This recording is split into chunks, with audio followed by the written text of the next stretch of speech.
सम्यक दर्शन का इससे कोई संबंध नहीं है कि तुम्हारी वर्तमान परिणति में कितना राग उत्पन्न होता है।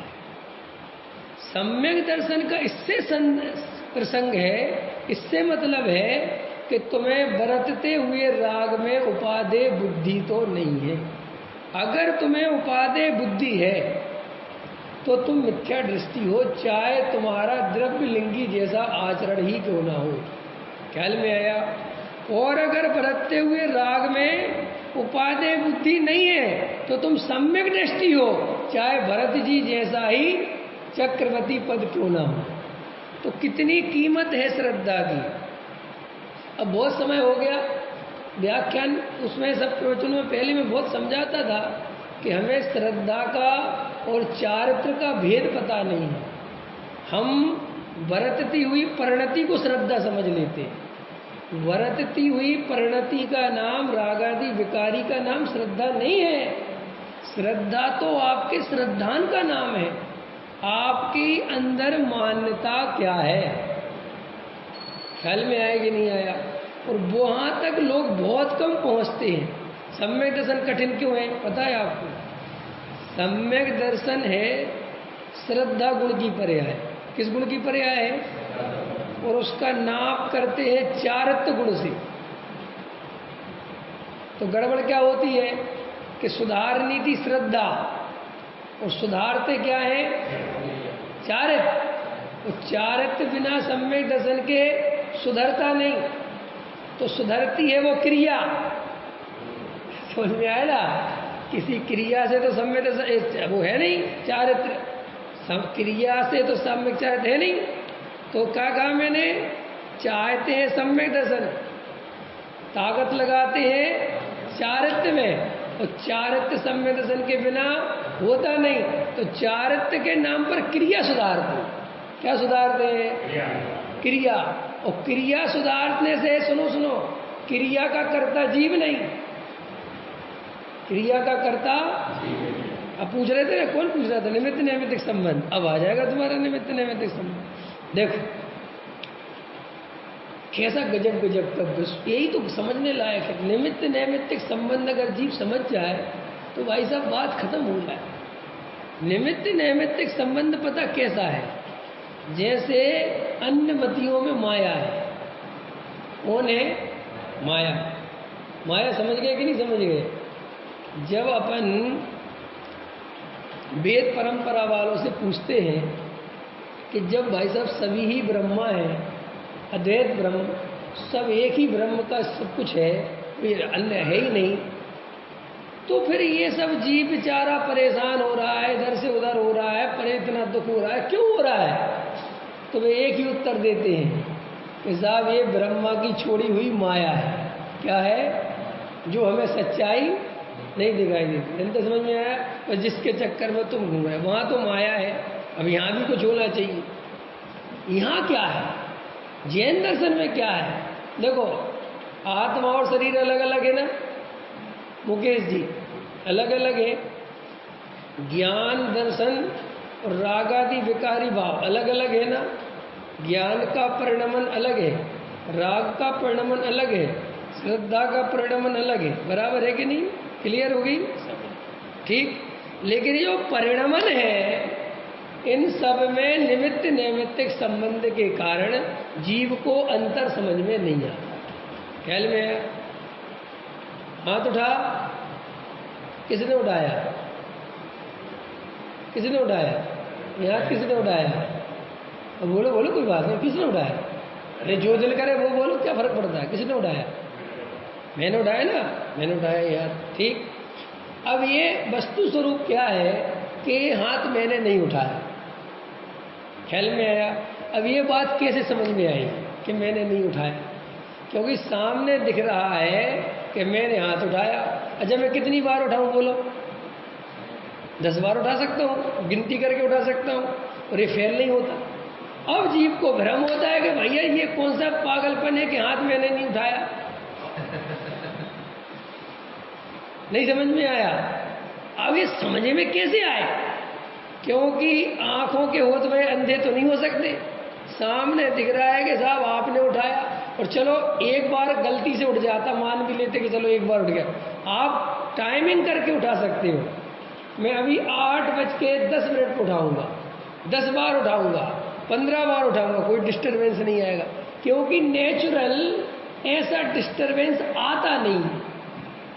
समझे? आ तो सकता है, क्योंकि अभी मेरे को पैरालिसिस हो जाए, अभी कोई साथ में तो नहीं उठेगा। तो वो ऐसी स्थितियां बहुत कम बनती हैं। स्थितियां ज्यादा कौन सी बनती है अरुण जी? तो भाई अंदर में क्या निर्णय बनता है कि हाथ तो मैंने ही उठाया, ठीक। अब हाथ उठा कैसे, अब ये प्रोसेस देखो, अब ये प्रोसेस देखो, वस्तु स्वरूप कैसा है। इसमें जो जो पुद्गल परमाणु लगे हैं साथ में, ठीक है, उनका इस समय ऐसा ऊपर उठने की योग्यता थी। इसका नाम तो है उपादान। क्या है इसका नाम? उपादान। समझ में आ गई? और उसी समय, जिस समय उनकी उठने की योग्यता थी, उसी समय मुझे विकल्प आया कि हाथ उठाऊं। ख्याल में आया कि नहीं आया? वो है निमित्त। समझेंगे ना? ऐसा जैसे समयसार जी में आगे पढ़ा, सब नहीं पढ़े हैं, उसे पढ़ना, उसमें लिखा है कि जीव के परिणाम पुद्गल कर्म को बंधने में निमित्त है, और पुद्गल का परिणामन कर्म का जीव के परिणाम में निमित्त है। ऐसा दोनों में निमित्त नैमित्तिक संबंध है। माने यहाँ मुझे रागादि विकारी भाव हुआ, तो इसी समय राग नाम के पुद्गल कर्म का उदय है। इसी समय, जिस समय राग हुआ उसी समय क्या है? उदय। तो वो कर्म का उदय बिल्कुल उसी समय है, और जिस समय राग हुआ उसी समय राग नाम कर्म के पुद्गल का उदय है। उन दोनों में ऐसा निमित्त नैमित्तिक कर्ता कर्म नहीं है, कर्ता कर्म, लेकिन दिखता क्या है? दिखता क्या है? कर्ता कर्म। क्यों दिखना भी जरूरी है? क्योंकि भाई सीधी बात है ना कि यहाँ कर्म का उदय आया तो यहाँ राग हुआ। ऐसा बताओ कि बिना कर्म के उदय राग हो जाए? ऐसा देखा कभी कि राग, कर्म का उदय हो रही हो, राग हो जाए? नहीं समझे? तो एकदम क्लियर हो गई। जड़ कर्म घुमाता है मुझको, यह सम्यक श्रद्धा रही मेरी। मिथ्या क्यों? क्योंकि सम्यक है, वहां राग आया, उदय आया, और यहां में विकारी हो गया। ख्याल में आ गया? अब वस्तु स्वरूप ये है कि कर्म के उदय से जीव में विकार उत्पन्न नहीं हुआ। जीव को विकार अपनी ही पर्यायगत योग्यता के कारण हुआ। ये सारी दुनिया को समझाना बहुत कठिन है, जो गुरुदेव समझा गए। समझ गए? तुम कहोगे हम तो समझ गए। समझ गए, समझ गए, मैं कह रहा हूं समझ गए, लेकिन समझने के लिए समझ गए, श्रद्धा के लेवल पे नहीं समझे। ख्याल में है ना? गाड़ी पेट्रोल से चलती कि बिना पेट्रोल? रोटी बाई बनाती है कि अपने आप बनती है? कुम्हार घड़ा बनाता है कि अपने आप बनता है? समझ गए ना? कार्य उपादान से होता है कि निमित्त से होता है? जब बताओ कार्य कैसे होता है? उपादान से। अपनी दृष्टि काय पे रहती है? क्यों रहती है पता? ये कभी कोई प्रश्न नहीं पूछता क्यों रहती है। क्योंकि निमित्त की परिभाषा बोलो।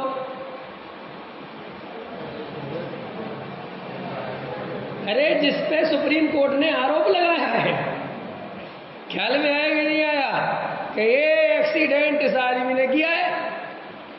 निमित्त माने जो दिखाई देता है, उपादान माने जो दिखाई। तो भैया जो दिखाई देता है जीव उसको देखेगा कि जो नहीं दिखाई देता उसको देखेगा?